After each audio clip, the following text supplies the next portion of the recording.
As you were going through the kind of height of the lockdowns and then that on again, off again, restart restrictions, are we allowed to do, this or that? Do we have to wear masks? Do we not? I think a lot of people kind of externally not in the position of maybe someone that has the insights right into the business the same way that you do or another operator would, is saying gyms aren't coming back. This is the end. It's not going to be the same. Was there ever a point where you thought that, or all along could you see this kind of building demand, or anytime that the doors were opened, people came back or they were voicing that concern? How did you kind of deal with that in those peak moments where it did look, not favorable, right, for the kind of future of brick and mortar? So I'll say two things, and perhaps this is my experience in media that held me in good stead for my experience in fitness. I've worked in media, or had worked in media, for over 30 years. Digital, when it originally emerged in our world in the mid-90s, everybody said, okay, this is the death of media, right? This is the death of print. Print won't exist. Print is very much alive and well. The challenge, of course, is how you adapt. How do you leverage the opportunities from every platform that your consumers want to access your content and your experiences through,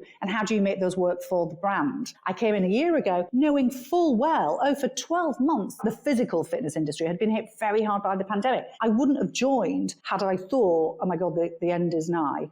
This business isn't going to be around. I joined because of my experience in media, which says actually these things happily, healthily coexist. In fact, what actually happens through innovation and through disruption, it is the means by which we better serve our consumers, because it forces us out of our comfort zone and it forces us to go the extra mile. It's good for consumers, it's good for us, it keeps us on our toes, it keeps us innovating, and we will all happily coexist with each other. It isn't physical at the expense of digital, or digital at the expense of physical. That's just not the way it works. And it hasn't in media for the last 20 odd years. So I think the same is true for fitness.